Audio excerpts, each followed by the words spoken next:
All right, everybody, welcome back. I know it's been a while. It's the Andrew Stedl podcast, and today we're doing kind of a little testy poo, as they say, of a video podcast. Now, as you can see, I have my friend over here, Dano.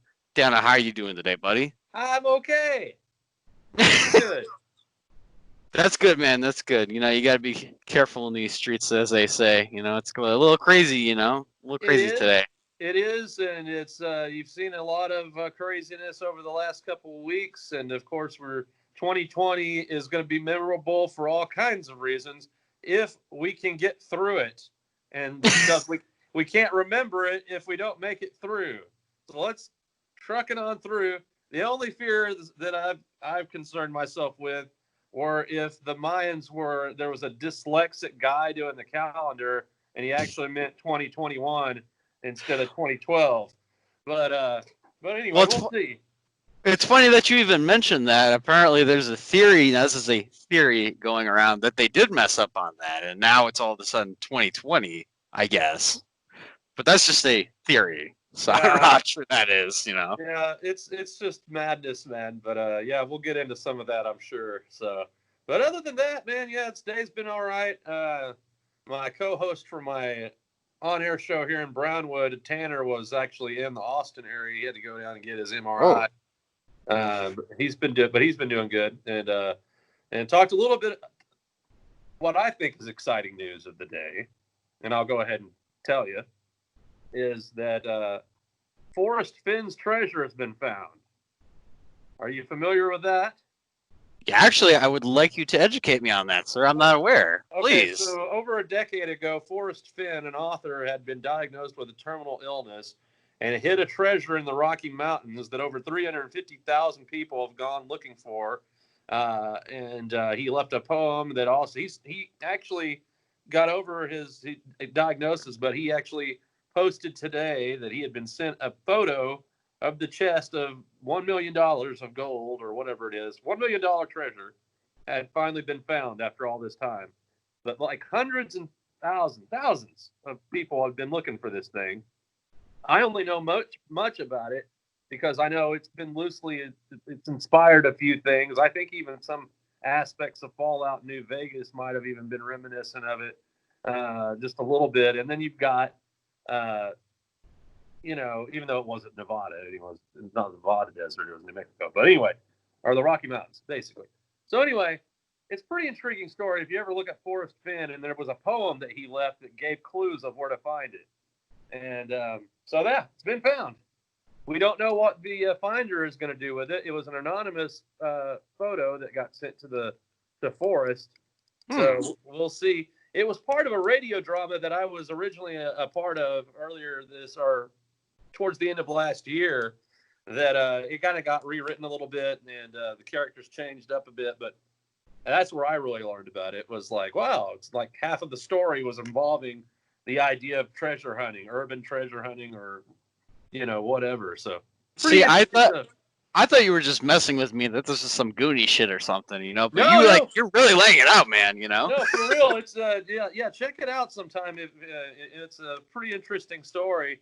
At one point, I had thought about going to look for it myself, and then I realized I don't know what the hell I'm doing. I barely go hiking. I'm not going. I'm going to go look for a treasure in the Rocky Mountains, probably by myself. No, I would just become a story myself.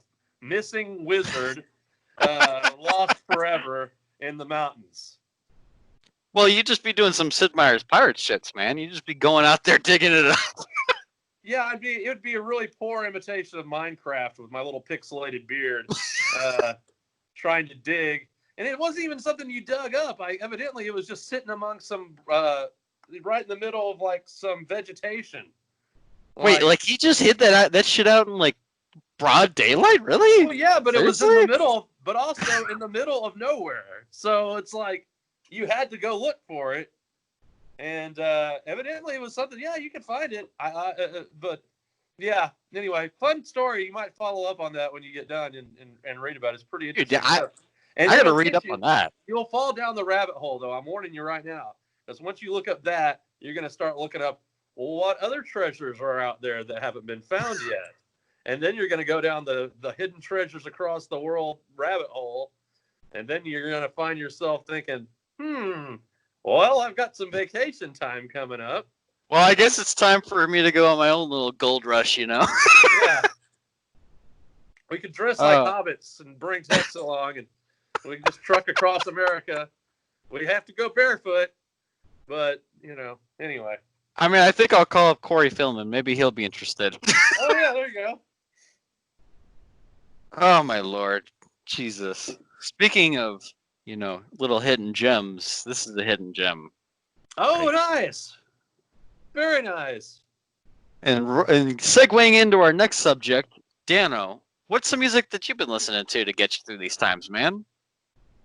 Uh, Interestingly enough, it's been a wide variety. Of course, I'm always listening to my Dio and my comfort metal, as I call it, Iron Maiden and Dio. That's kind of what's always in my car. But I've also really been listening to a lot of synthwave, especially dark synthwave. I started doing that as atmospheric music for when I would do my live journals, and then I just kind of started listening to it anyway. And I was already into the 80s resurgence of synth music, seeing that again, bands like Gunship especially. So yeah, a little bit of that. Also, strangely enough, medieval fantasy tavern music, instrumental. Well, it's definitely nice and relaxing when you were playing it. Yeah, it's for the exact same reason. It was just something I had on in the background. I'm like, I kind of like this. And now I feel like I need to get back into K-pop because of all these awesome K-pop bands. You're telling me you listen to K-pop? I would have never guessed that, man. I became a fan of Hyuna from 4 Minute back in 2012 or 2013 when she was featured in the Gangnam Style video. And I kind of Very true, very true. Yes, yes. Developed, as is my usual, a bit of a crush on the South Korean pop star. A woman this time. No, but no, there's like the K-pop bands are crazy, and there's like this one group that was just on a meme today that like all this stuff they're doing is going to Black Lives Matter and other charities. I believe you're talking about BTS, I believe. I think that is who it is. Yeah. Well, they got into a little bit of trouble because apparently one of the things they sampled was like some kind of alt-right movement speech, and they just didn't know. I'm like, how does that happen? I don't know either. Unless they were trying to make a point with it, who knows? But I'm not real into K-pop. I mean, I'm more into like I said, some of the international metal scene. Always a metalhead all the time. But something I was listening to that I hadn't listened to in a really long time was I started listening to REM again. I used to really be into REM in the back when they came out with Out of Time, of course, and the Green album. Losing My Religion era. That was right about the time I was in high school. So of course, REM, Pearl Jam, Nirvana, all those bands were kind of in my I hate the word lexicon, but that's what I'm going to use.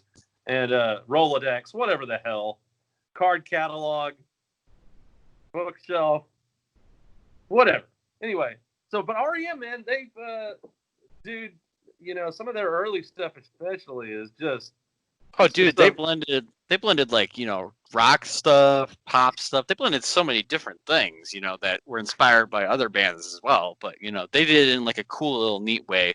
Definitely "Losing My Religion" is a great song, man. That's a great one. I feel a lot. That was definitely the one that got him a super recognition. And then, of course, they did one of the best songs I think anybody could listen to right now. And this is kind of why I did it. I was going down my like kind of sad bastard rabbit hole because it's hard not, even for people that aren't prone to, crippling anxiety and depression. Even some of those people are having it right now. So for people like me and probably yourself, it's kind of like this is par for the course, but it's hard not to get overwhelmed. Everybody Hurts, man. Watch that video and just feel better. Like, oh man, yeah. Dude, you're taking me back with that one, dude. That's a great song. Oh my lord. That to me, that may be one of the best songs people could watch right now. Well, I really think the one that what you're saying is hidden like with depression and stuff is definitely Simon and Garfunkel's Darkness Oh, is I one of see a them definitely. darkness. No, no, I Wait, see a darkness. Sound of it's silence. Hello Darkness Smile. I was Yeah, looking for the title, but that's what everybody knows it as. that's funny that Basically. you said darkness because it's the sound of silence. But then I said the name of another song, which is also one that should check out, and that's Bonnie Prince Billy's "I See a Darkness," covered by Johnny Cash on one of his America albums. Um, the I think it's the same one that it's not the same one that has "Hurt." It's the one right I before the one that has "Hurt." It's the one that I has think it Soundgarden cover. I think it is. It's that Rust was or the first. something. That was America One. America One had Rusty Cage. America Two had his cover of One by U2, and also features that song "I See a Darkness," which is maybe my favorite Bonnie Prince Billy song. Once again, sounding even better with Johnny Cash doing it.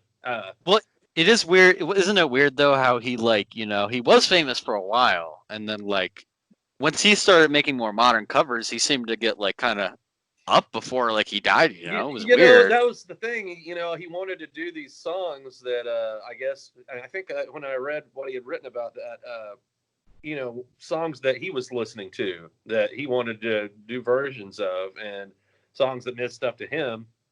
And of course, it's a lot of these contemporary artists that he was following, and and a lot of the songs had a darker tone to them. He's always been the Man in Black, so it fit right in with what he was doing. I think that his Oh, version of Hurt, absolutely.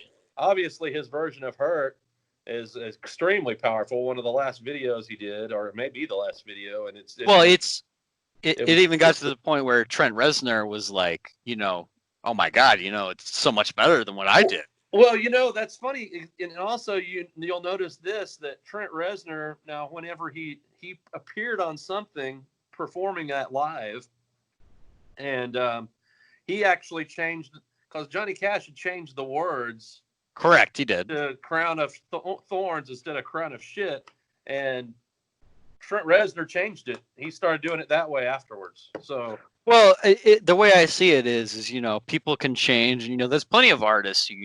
At one point they decide they want to do it this way, and then they cover it this way now. Because I think a big example is Paramore. At the beginning they were all abrasive and swearing and stuff, but she changed to fully becoming a Christian. Later on. I yeah, also believe Johnny Cash was also a Christian, so that's mainly why he decided to do that as well. well, that's true. And in fact, oh man, this is going to go. This is way before your time, man. This is when I was a little kid. Uh, Here he advertised at one time because there were always books on tape ever since there's been tape, pretty much. But I remember my family even had these. He advertised. I think it was the I forget what it was called, but it was basically the Bible on cassette. Okay. And he advertised it. There was a TV advert of him advertising. I bet I could find it on YouTube if I could remember what the name of these things was. But they actually came in this giant brown that looked like a book cover, and then you open it up and it had all the cassettes of the books of the Bible like this. So there's 300 cassettes, There right? was it was like 3 volumes, or and then you would open it up and you'd have that cassettes like that and the little deal. I wish I could, man. If I had that, that's a That pretty would be good awesome. collector's piece. You know. The only thing is it's so much easier now with audiobooks and Oh everything to yeah, pop up on Audible and it's all right there for you yeah. in You don't have 13 to worry hours, about rewinding it or changing out tapes every 60 minutes or whatever it is, however long the cassette is. But it was like that was a pretty intriguing thing, and I remember Johnny Cash advertising that. He was also featured. It's interesting how we've got somehow segued to Johnny Cash, and that's I funny to don't know, say. but I love it. Um, he appeared on there's a Christian thrash punk band that was from the 80s, early 90s called One Bad Pig. And they had an album called Ice Cream Sunday, like Ice Cream Sunday, but Ice Cream Sunday. And they have a cover of the Man in Black on there, and Johnny Cash joins them on it. It's pretty badass. Wow, you're gonna have to send that to me, man, because that Well, let sounds me see. amazing. I don't know whether I can get it to work or not. I'm going to try something real quick. Let's Ooh, see.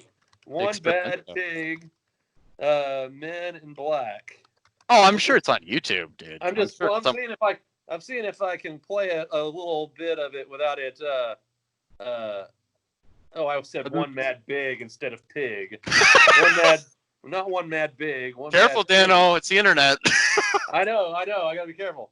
Let me see if I can play a little sample of it. It shouldn't get us in any trouble for playing.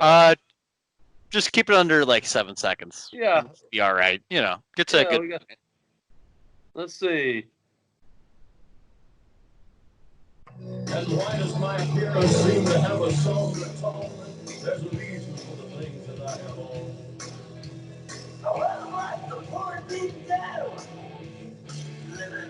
Holy mackerel, dude.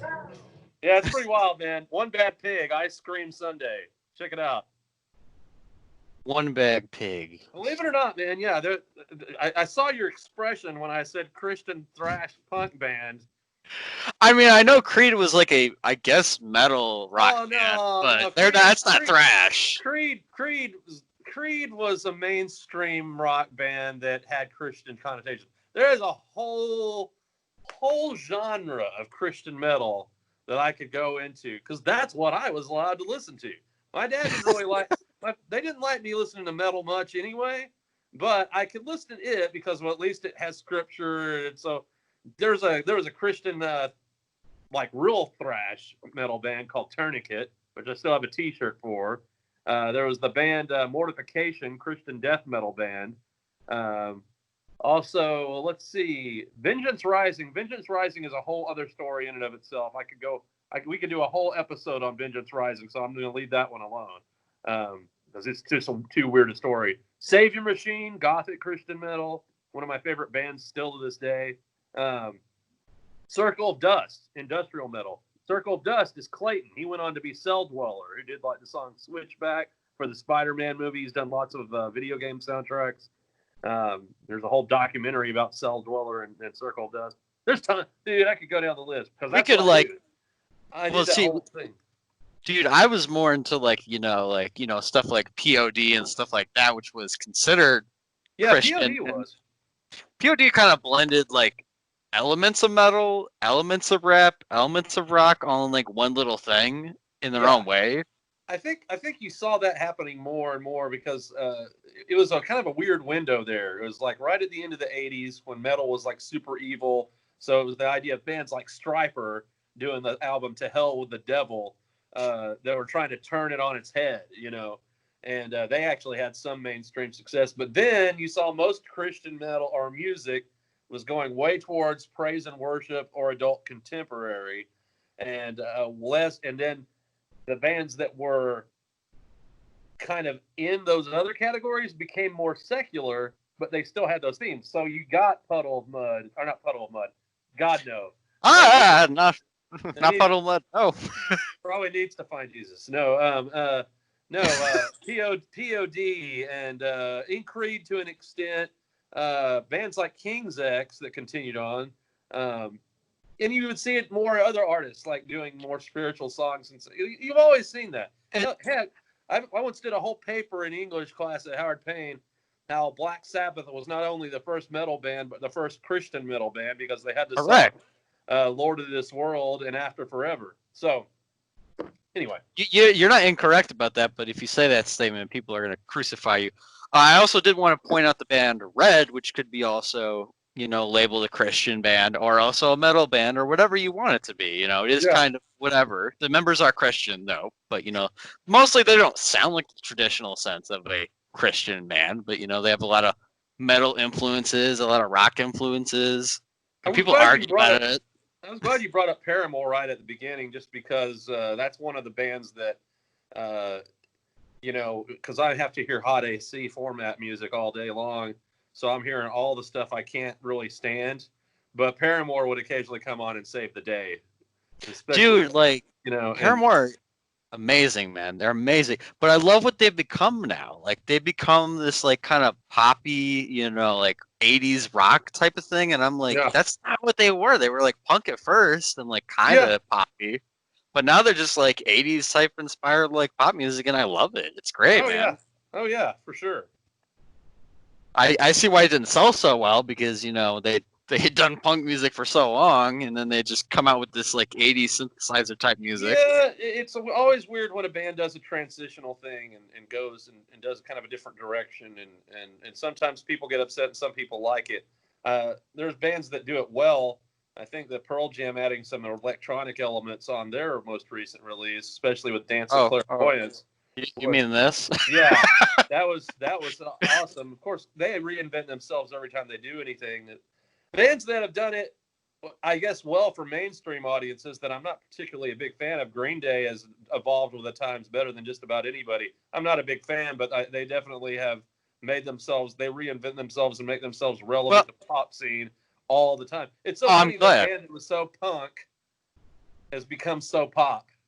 Well, it's it's funny. I do want to talk about Green Day now that you brought it up. The thing is, Green Day kind of started off as this like punk band, and then they definitely transitioned into a pop punk, if you want to call them that. It was more poppier to me than punk, but there was some rock elements in there, obviously with like 21 Guns and stuff like that. But their newer stuff seems to be kind of going back to what they kind of did back in the day, but a little bit more political. Yeah, Be careful. This is YouTube. We can't. I'm kidding. But God, I really did try to listen to the new record, and it was just, yeah, it wasn't for me. you That's for know, sure. I appreciate that they did a cover of "I Think We're Alone Now," although It was a very strange cover to me. It was. you know, but I'll even go so far as to say I'm not even the biggest fan of. I mean, I like the original. Tiffany's cover is the one everyone knows, and that's the big one of the '80s. And that's the one that all kids of my generation heard in the skating rink over and over and over again as they went the loopy loops. And when I ran into the wall, because that's basically how I skate. Is I just skate a little bit, crash, skate a little bit, crash, Ah! and so anyway, no roller derby for me. I'll just be in the stands with my Oh no, beer and watching. you're not going to be roller derbing with Slipknot in the 2001 remake. No, No, don't that think was a so. real thing. That was a real thing, man. They put Slipknot in the roller roller like ball like remake. It was weird, man. Oh, really? That is weird. Well, but anyway, yeah, it's pretty crazy stuff. The music business. We went on a whole little tirade there about Wow, we all like went on to like, man, we like went from like different places. That was weird, man. yeah, it's a good little jump around.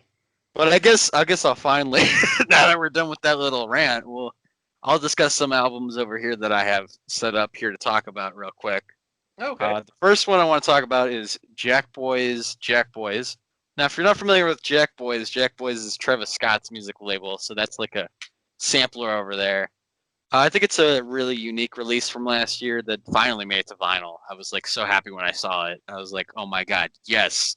It's got a lot of influences from New York hip hop, lots of LA influences, just influences from a lot of things, and like it's a really synthesizer type of like rap album. Cool. And Dan was like, cool. I Yeah, don't no, know what that is, but awesome, man. it does sound pretty interesting, man. I mean, I would be willing to check it out. And then the next one I'm going to talk about is going to be a controversial one. I'm sure it will be. Jesus is King by Kanye West. Now, hold on, bear with me. I know Kanye West has said some crazy stuff. Hold up. The album's not surprisingly bad, actually. It's not bad. Uh, it'll be controversial with people who are Christian, which I'm not necessarily Christian. So maybe my opinion on this album doesn't particularly matter too much. But I thought from beginning to end, he opened up a lot about his bipolarism, his bad relationship with his father that he's actually friends with again now. And he really went into some deep places on this thing, man. And I'm actually proud of him, honestly. Didn't Proud? get proud. I finally actually watched that after you referenced it so much. I was like, what is this from? Let me look it up. And I was like, oh my lord. Gonna make you so proud. Proud? Proud. Proud. I won't bother you too much, Dano, with too much more here. But I will bother with just one more that I think is going to be worth talking about a little bit. T-Pain's Epiphany. Now, if you're not familiar with T-Pain, which I'm sure, Dano, you're familiar with who that is a little bit. Yeah. It was a pretty big record when this thing came out. It had hits with Bartender featuring Akon. You know, Buy You a Drink is probably the one everybody knows, man. But it's a nice little poppy-esque type album of him. Like he's like one of the few who could really like use auto-tune and make it sound like unique, man. Like he just would make a catchy little tune. You know, it's not for everybody, but for me, it's like, you know, if I would need something to like chill to, like that's the perfect album right there, man. Sounds intriguing. I appreciate T-Pain for at least one thing, and that is the Lonely Islands. I'm on a boat. Yes, yes, that. Oh my God, I could sit here and talk about the Lonely Islands and how funny Andy Samberg is all day, man. Because like, you know that there's always these parody songs on YouTube that I see that are always just, but like somehow like they when they parody rap, it's like it has authenticity to it. It has Oh yeah, a funny sense to it. they did the same thing that in a different way that Tenacious D did so well, and that's when you're making. And this is like the key to if when you're making a parody song or doing something like a joke kind of, you can't be tongue in cheek with the way you're doing it. You have to have that sincerity. You have to seem genuine. The problem with a lot of parody songs is people know I'm making a joke song, and then it sounds like a stupid. But Right, it then, does. but when you hear them talking about on a boat, they are genuinely excited sounding about how much they're on that boat. When he's throwing it on the ground, he's throwing it on the ground. And sure, it's absolutely ridiculous, but the sincerity sells it. That's what Leslie Nielsen taught us from the Naked Gun movies. You Well, have true. you have to maintain a serious disposition no matter what ridiculous shit is coming out of your mouth. That's the I think, key. but I think what really keeps it all together is definitely Andy Samberg is like the the king of the group, and he Yeah, makes it all work with everybody in the group because they're all friends. All three of them are. I yeah. believe it's three members. But you know, my favorite is Jizz in My Pants because it's such a ridiculous topic, That was but the somehow that you're was laughing at it. that was the first one I ever saw, and I didn't even know what the hell I was watching. I wasn't familiar with SNL at the time. I hadn't watched SNL in years. I just saw somebody post it on either MySpace or Facebook or something, Oh, and MySpace. I saw it and I was like, "What? What is this?" And then and it got to the chorus, and I was like, lost my mind. And of course, the cameos that they've had have been great. I mean, Michael Bolton on Jack I Sparrow. was going to bring that one up because I love how it starts off as a stereotypical rap song, and then Michael Bolton's like, "This is a tale of Captain Jack Sparrow." So amazing, dude. So amazing. Hopefully, it's been a while since I've seen anything really new from them. I'd love to see something. Oh, dude, they have a Netflix special that you can definitely check out. They also have a new album with the Netflix special. Oh, sweet. I'll have to look I that up. also would recommend Popstar, which is technically a movie they did not do very well at the time, but it's a pretty funny ass fucking commentary on the music industry. And Sandberg was in a movie that I never checked out. Shoot it, I Called might have watched it. Well, it was where he played like the kind of like evil Knievel type guy. I think it was called Ah, Hot Hot Rod. Rod. Hot Rod. Yes, yes, I don't yes. know if that's any good or not. I remember. Dude, you need to watch that movie. It's on Netflix. It's fucking fantastic. Okay, I'll. It's the most ridiculous shit ever, but you'll laugh your ass off Well, because they good. I sell the remember authenticity. when it first came out. I saw the trailer and I was just like, I don't. This doesn't seem like. I That's don't a know bad what. trailer, man. But all right. Well, good. Upon your recommendation, you've only steered me wrong a couple of times. So. And I admit that. That's all right. You know, sometimes I'm wrong. I've steered everybody wrong a couple of times myself. I still say Greasy Strangler was a fantastic experience. I don't care what Tex says. That's No, the I'm fucking. glad. I'm glad that. I was glad introducing you to it, and then by proxy, us introducing him to it was probably the best. Because that's what that movie really is for. The Greasy Strangler is like, it's like those fake drug ads. The try to warn you, like, hey, Wow. try the joint. You need it. It's like, why? It's like, because you're not cool if you don't. See, that doesn't ever really happen. But with a greasy strangler, you're like, here, try the greasy strangler. You want to try it. It's like, why? No, I don't. It's like, no, you have to. You have to try the greasy strangler. And then Well, you yeah, make you them do. try it. And then you're like, they're already addicted. At that point, they're tainted. They've been tainted by the greasy strangler. And then it's Well, perfect. I'll relate the movie to this. It's kind of like South Park. Either you're gonna love it and you'll laugh at it and you'll respect it for what it is, or you'll hate it and you'll think it's terrible, which is a real thing that happens with people who watch South Park. That also Yeah. happened with this movie when I checked it out. There were some people who had glowing reviews that said, "Oh, I loved it. I thought it was hilarious and it was fantastic."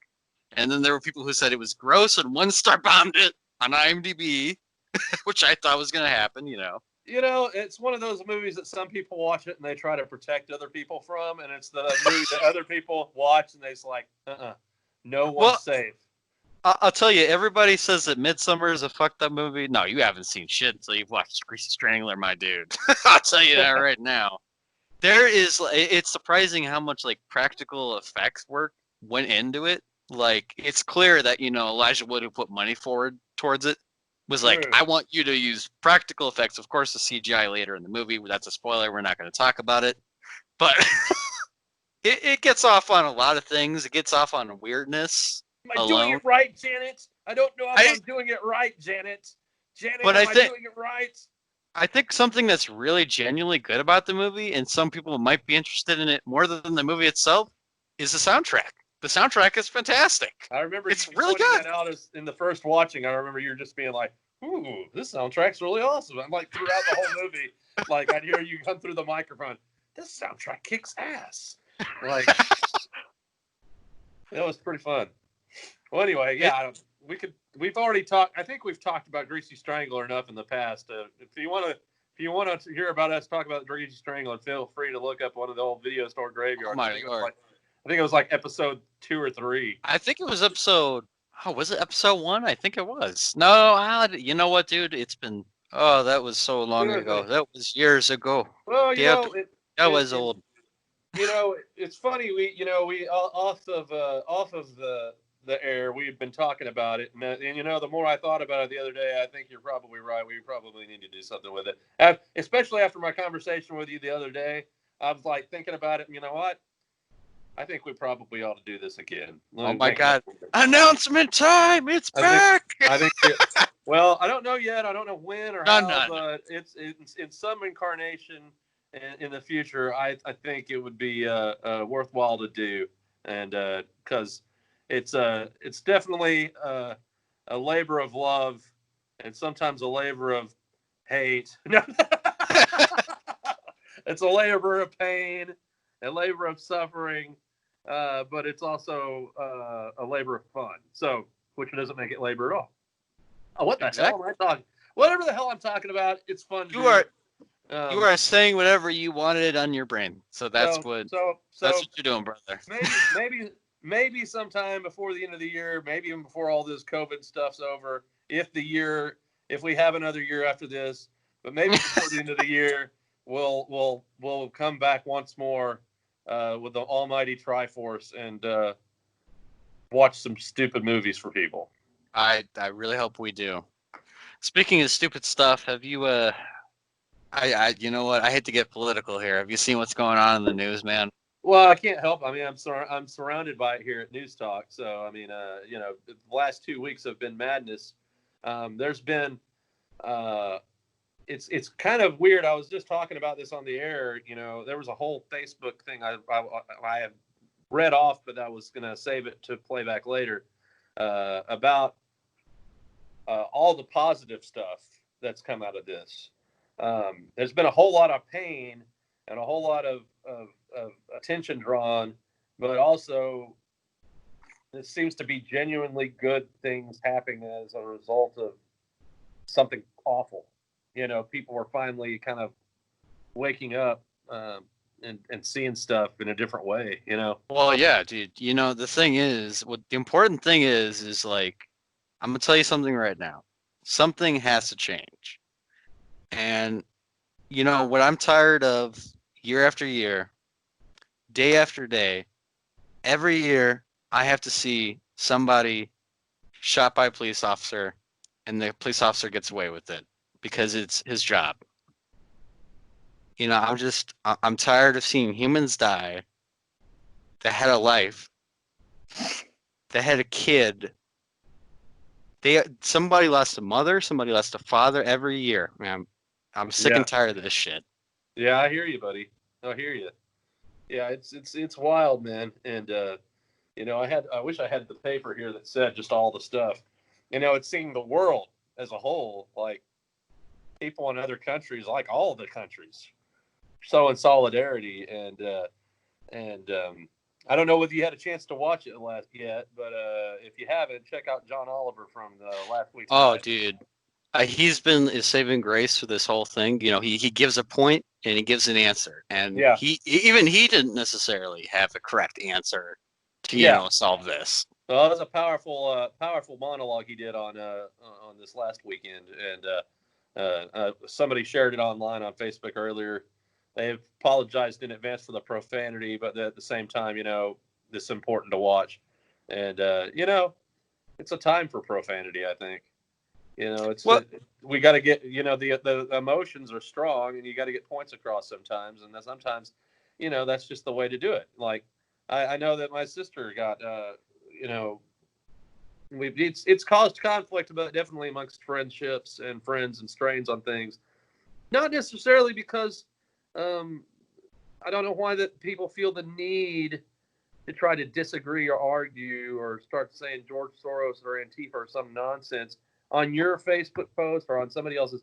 You know, why can't people just if you're I'm sorry, but if you think that the protesters are all the looters, or if you think that Black Lives Matter is a George Soros plot, or if you think any of that stuff, you're just fucking wrong. I mean, you're well, wrong. yeah, dude. You Like, know? I have to argue with so many people. Like, just because there's people committing a crime, looting, does not mean that they're with the protesters at Yeah. all. I'll tell you something right now. This might be controversial to say this. These are people, the looters are people taking advantage of a situation that is a real cause. Oh yeah. And I'm glad George Floyd told them you need to fucking stop because it's not what my brother wanted you to do. That was Yeah. smart. And its numbers have seemed to go down ever since then, which I'm happy about that. Yeah. Yeah, and I think you're seeing that more and more. But yeah, like that John Oliver thing pretty much put my feelings in perspective, and it's also interesting on this side of things. It's something that I've noticed for a while. I kind of had an awakening many years ago. I've talked about just with you in private. Kind of like my weird transition and mindset change over the years. But even now, though, as a white guy, seeing all this and trying to help in however way you can, it's kind of it's a weird feeling because you can't help but feel awful, but you also like, how can I use anything? What can I do in any way to help? And then you just start trying to think of it that way. But it's just a weird and transitional time, and I feel everyone's pain, but I'm also seeing a lot of people coming together in these protests and just make very powerful statements as a result of this. And yeah, it's my concern now is, and I know I'm glad to see all these groups organizing and protesting for something other than just wanting to get a goddamn haircut. Um, what I am a little concerned with, I will say, is especially in Texas right now, we're a record high. We like hit 1,900 COVID cases in one day. Like Damn. that was up from the 1,800 on a daily basis. Since the reopening of Texas, COVID cases are skyrocketing across our state. Well, And these protests, as much as good as they are, and it's just nice to see the protesters that are in masks and are still social distancing and everything like that. But it's crazy. I mean, uh, and even I've noticed I've been more laxed. I had people in town uh, that from out of town. I gave them a hug over the weekend. Like, I didn't social distance at all, and I guess at some point, you've like enough's enough. I need to have physical contact again. I need to see my Well, friends. the way I see it is if you know that that person is taking the actions to be safe and they're cleaning their hands and all that stuff, I feel like the what's the word I'm thinking of? The chances of you getting it are definitely going to be a lot lower. Now, I'm Yeah, not saying that that's the perfect thing to do, but I'm totally with you on that, man. Physical contact is like now I'm just kind of like pulling my hair, like but ah. I'm still wearing a mask to the stores and the Oh, convenience absolutely. stores. And if I go and pick up food and I'm not in the drive-through, I'll wear one. Sometimes it's just out of courtesy for the store clerks and stuff like that. Oh, But dude, anyway, they've been glassing our drive-throughs, man. It's smart. They're like half glassing it. yeah. Now, granted, we're Is your on did your we're Taco we're Bell finally open? they're opened, but I'm a little disappointed. They had their hours the same, but since we're kind of on like a curfew now, like we're not supposed to be out since like 8, 10 o'clock. They Oh close yeah, at that's 8 right. now, so Y'all got the only time curfew. the only time I can go ahead and go out there is on my days off, realistically, or before work, and that's it. Well, it's funny to me, like, because I was going to say that ours never really closed. Our drive-through was always open, and they were actually one of the champions of social distancing, or of what they call whatever hands-free or touch-free delivery. They had this basket that they would put out the window with your That's what stuff they're in it. doing at ours. That's what they're doing with ours. They're like putting it on a tray, Yeah, throwing the basket in there. They even like tie the straw to it. They put it on tape. and I think I've had this conversation with you before, but your Taco Bell actually still carries the Chilito chili cheese burrito, doesn't it? They might have something similar. I'd have to look again on the menu, man. It's such I a don't know about that's that one. my quest continues. Uh, I know it was no. It's funny that you even brought that up because like I swear as a kid I used to see it all the time. It was there until I was in high school, and then one day it was gone off the menu. it's So I don't know what happened. it's You know, spread. It's a conspiracy, man. It was all because the name Cholito. They tried to cover it up. They tried to get rid of it, and it just kept coming back to haunt them. Does it? I think it Trilita. means it's like slang for little dick or something. And Hey, oh and my. they were calling it that because it's chili in a burrito. It's Cholito because that's how Taco Bell comes up with names for foods. Is they take two things and then just squash them together while they're high in their test test kitchen or whatever. And that Well, that's like that monstrosity, that thing they've got now, the human centipede chalupa or whatever the fuck it is. yeah. I thought that was a joke when I saw it, and then somebody had to tell me, no, no, no, Andrew, like that's a real thing you can buy there. And I'm like, why? Why would I want that? That's gonna be a lot of shit in my ass. That's what that's Yeah, gonna be. yeah, it's gonna be wild. Still, my favorite that they did was like the chicken shell taco with the taco stuff in it and the Actually, chicken shell. that thing was amazing. Oh, I loved that thing. Actually, that was a whole next level. When Taco Bell does spicy chicken or fried chicken, that's their game, man. Those chicken nachos, those the Oh, triangles. those were great, I'm and I telling you, was dude, sad. they I need was to sad have when they took it away, man. they need to have that permanently on the menu. But that's not how Taco Bell rolls. They just roll the weird dice. I think they have a weird dartboard or wheel, and it's like spin that wheel, throw that But dart. All right, we're gonna make a Mexi taco queso, or we're gonna have a burrito explosion nacho basket or something. well, I think at this point it's come to the point where they're just gonna be like, Carol Baskin's husband, yes. That's where they've gotten at this point to me. Yes. Oh man, well that's Oh crazy. man, Well, I don't really have a whole lot else to say. no man. If you've got anything else you wanted to add before we kind of wind up, I know it's All, all up to you, bro. all I'm gonna tell people is stay safe and sanitize out there, man. Stay safe out there, man. That's all I'm gonna say. Cause I All got right, nothing. So, all right, buddy. oh man. Well, rocketh on it, and Oh, well, glad to we talk made to it. you. Right on, man.